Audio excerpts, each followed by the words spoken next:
Hello, hello. Wonderful to have you here. What I want to discuss today is this distinction, this deep distinction between what we might call theory versus practice, or theory and practice. It's something that lies underneath a lot of what we're doing on this channel and what we do when we look to or read about or practice Buddhism. So it's a deep topic, and I'll try to cover a bit of it today. If you're new to this channel of mine, by the way, and interested in living a wiser and a kinder and a calmer life, consider subscribing to this channel and click the bell down below if you want to receive notifications when I come out with new videos. And also remember that I have a new book coming out. I will leave a link to it down below in the notes, and I hope you enjoy it. So theory versus practice. This is a deep topic. I would say first and foremost, and I'm not the first person to say this, first and foremost, Buddhism, the Dharma, is really a practice. It's a practical kind of teaching. But nevertheless, many of us do get into the study of it, the theory about it, and what I do in this channel is largely theory-based. In other words, I can't practice for you. There are people who do practice videos. They might do a meditation, a sort of a spoken meditation or something like that. That's kind of not my style. My background is I have a doctorate in philosophy. I've done Buddhist studies. I've written articles and so on. So my background is more theoretical. I do study as well. I do practice as well. I do meditate every day and so on, but the focus here is largely on theory. So the question is, what is the difference in Buddhism? Is there really a distinction between what we might call theory and what we might call practice?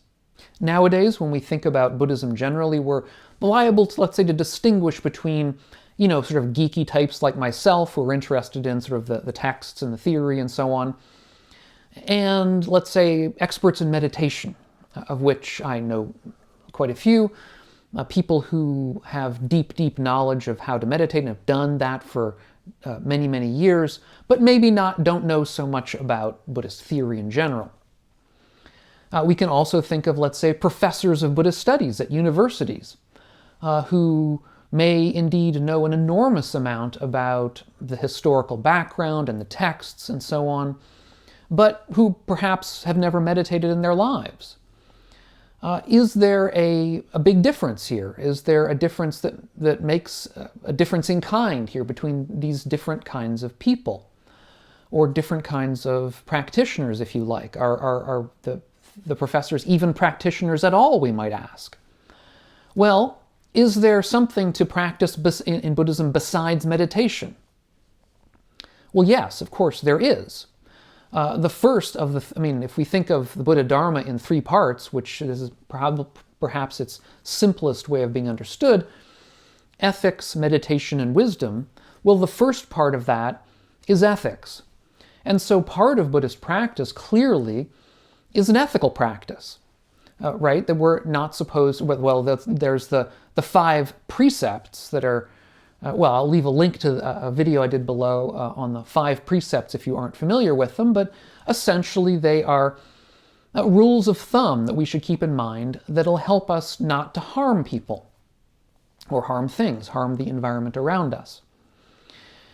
And I would submit that even geeky professors of Buddhist studies who maybe never have meditated in their lives, probably the vast majority of them are ethical and good people, and so could be understood, depending on the case, perhaps, as practicing Buddhism, even if they're not meditating. Okay, that's straightforward enough, but what about the theorizing itself? What about all of the sort of mental operations themselves that go into study? Are they a kind of practice? Nowadays, we're liable to say, no, that's not practice, that's something else. And the practice is something that doesn't involve that kind of mental turmoil or mental blah, blah, blah, all the sort of stuff that goes on in our heads when we theorize or study Buddhism. But there's an interesting paper out, a recent paper out by Bhikkhu Anālayo, who is himself a very profound scholar of early Buddhism, as well as a very deep practitioner of meditation and so on, that calls into question this whole thing, this distinction, shall we say, between theorizing and practicing. Now, the argument in the paper, the discussion in the paper, is sort of a twisting, turning path, so you'll have to keep up with me here. It sort of twists and turns, but I think it's an interesting discovery that he makes that is worth some study, let's say.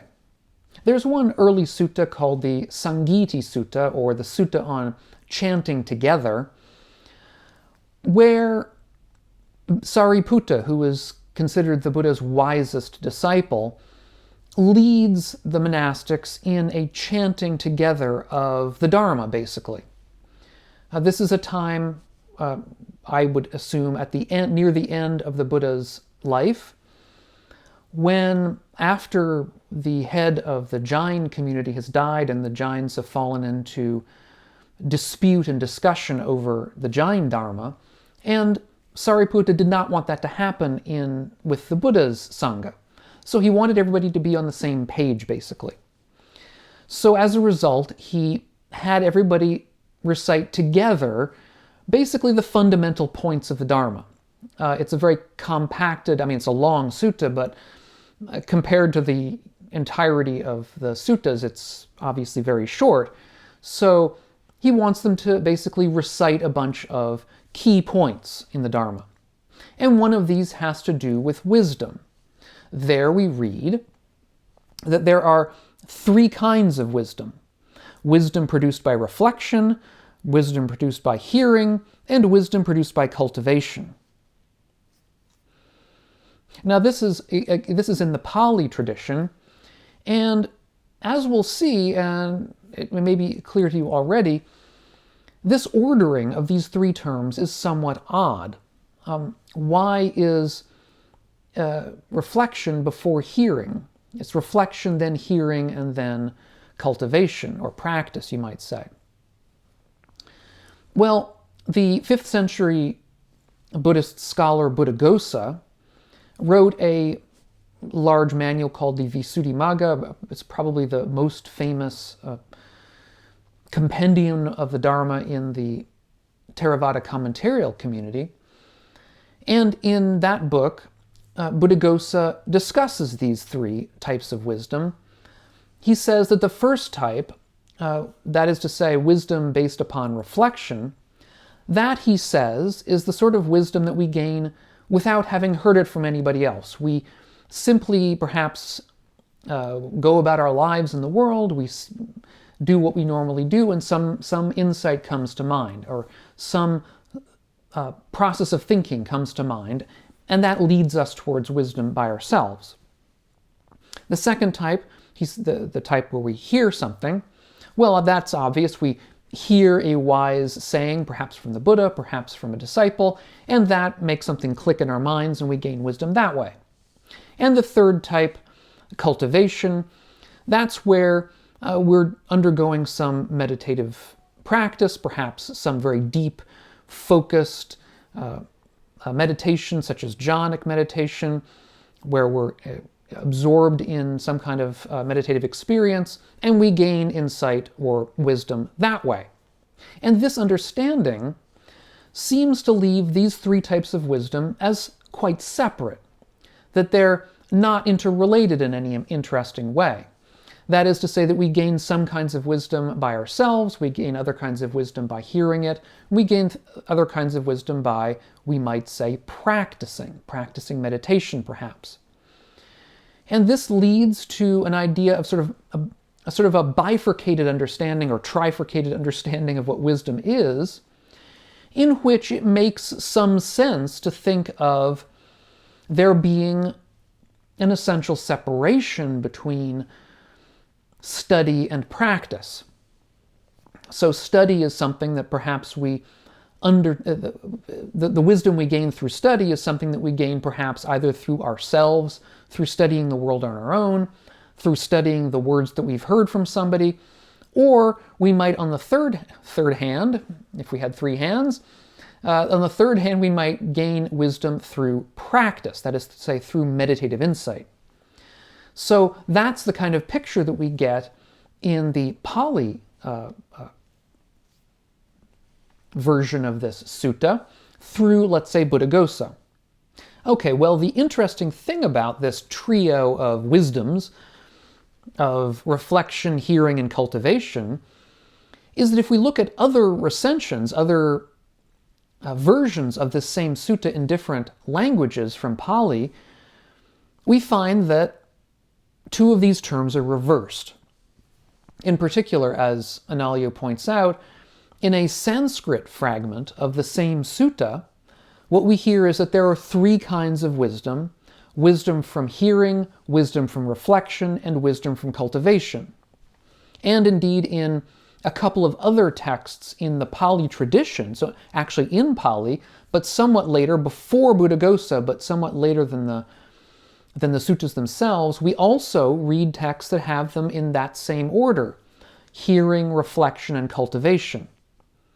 So, yeah, so we have these terms reversed. This okay, so two terms are reversed. Who cares? What's the importance of this?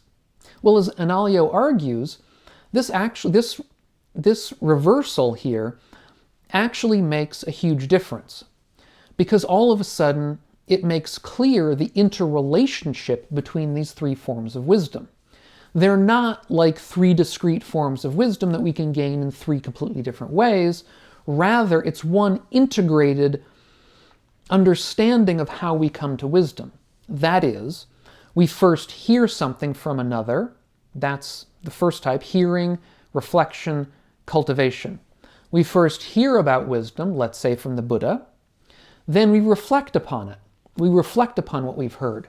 We think about it. We study it. We go over it in our minds. We find doubts we might have with it and try to clear up those doubts, and so on and so forth.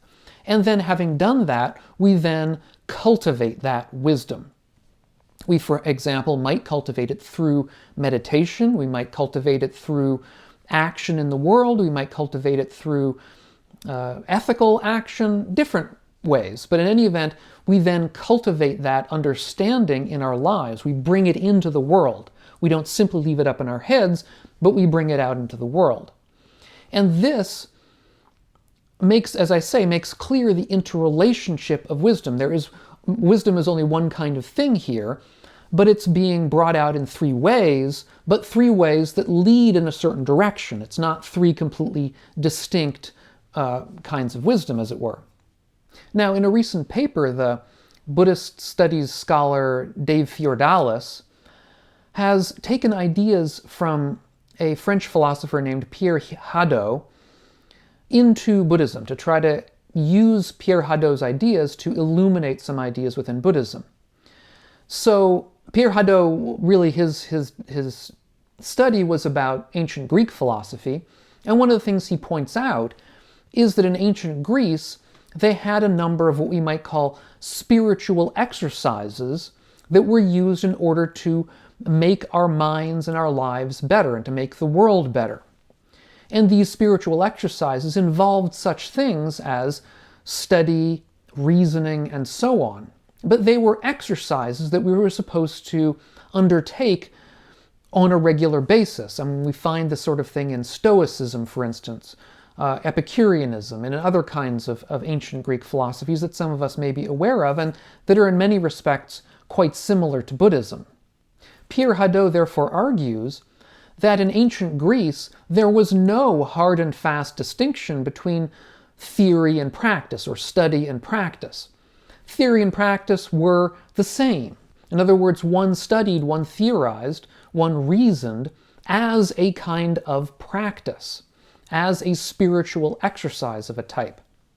Now, in a paper that my friend Justin Whitaker and I wrote a few years ago for Philosophy East and West, which is a journal in philosophy, we argued something very similar, which is that Pierre Hadot's ideas, we also looked to Pierre Hadot's ideas could be seen as reflected in the Buddha's own teachings. I'll leave a link to all of these papers down below in the notes. Pierre Hadot's paper, I mean, not Pierre Hadot's, but Justin's and mine, and I don't know if Pierre Hadot's, he has a book, he has several books, but in any event, as well as Dave Theodoros' paper, in case you're interested in looking at this stuff further.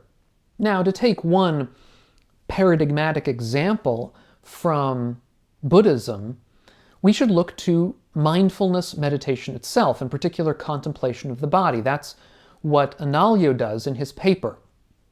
He turns to the early practice of contemplation of the body. Now, and what he's turning to is the Satipatthana Sutta itself, which is the sutta on the four foundations of mindfulness. Now, the four foundations of mindfulness are paradigmatic practice. They are a form of practice. They're not theory. They're not study, right? In other words, if we're going to ask, okay, if you want to know what Buddhist practice is, what is it? Well, one of the sort of first places you're going to go to is the Satipatthana Sutta. But as Analayo argues, if you look at that sutta, and in particular at aspects of, let's say, mindfulness of the body, a lot of them do involve theory. A lot of them do involve study. Analayo himself in his paper looks to the charnel ground contemplations. I'm going to look instead at the contemplations around the meditations on the elements, because that's a little bit easier for me to get across here, and it's a little bit simpler of a meditation. So we read in the Satipatthana Sutta that we're supposed to be mindful of the fact that our body is made up of what were at the time believed to be four elements: earth, air, fire, and water. So in this schema that we've just heard of, where we're supposed to hear, reflect, and then cultivate these three types of wisdom, so we begin by hearing this instruction, let's say from the Buddha or from a teacher, or reading it in a book. We hear that we are supposed to contemplate about that our body is made up of these four elements. That's the hearing. Then we go through the contemplation, or the study, the theory, the stuff that we might say is very up in the head, where we think about it. Now, of course, we begin that way because we have to bring it into us and to understand it. We think about what it is that makes something earth or air or fire or water. In ancient Buddhism, these were understood in very complex ways. Nowadays, we might use a similar contemplation where we think about the chemical elements that go up into our bodies and that make our bodies not separate from the world around them. Because after all, that's the point of this meditation, is to begin to break down this feeling that we have that our body is somehow essentially separate from the world, right? That it's ours in a way that stuff around us isn't. And yet we're always breathing in air, oxygen, and breathing out carbon dioxide. Are these things ours? Are these things not ours? We're always ingesting food and excreting waste, sweating and so on, getting rid of stuff and taking stuff in. There's this constant interplay. And that is the reason for this contemplation. That's the reason for this mindfulness exercise. But we can see that once we start into it, it involves a lot of contemplation, of thinking about it. And once we've contemplated this for a while, and indeed we can keep contemplating it for months or even years or a lifetime, then we put it into practice. Then we cultivate it, right? So there's three steps here. We hear it, we contemplate it, and then we cultivate it, right? But this is one extended practice. It's not separating out contemplation as somehow being not a practice. It is a practice. It's part of this larger practice. clearly, if we're going to complete the practice, we're going to have to then move to the third stage of cultivation. But that's not to say that the middle stage isn't worthwhile on its own.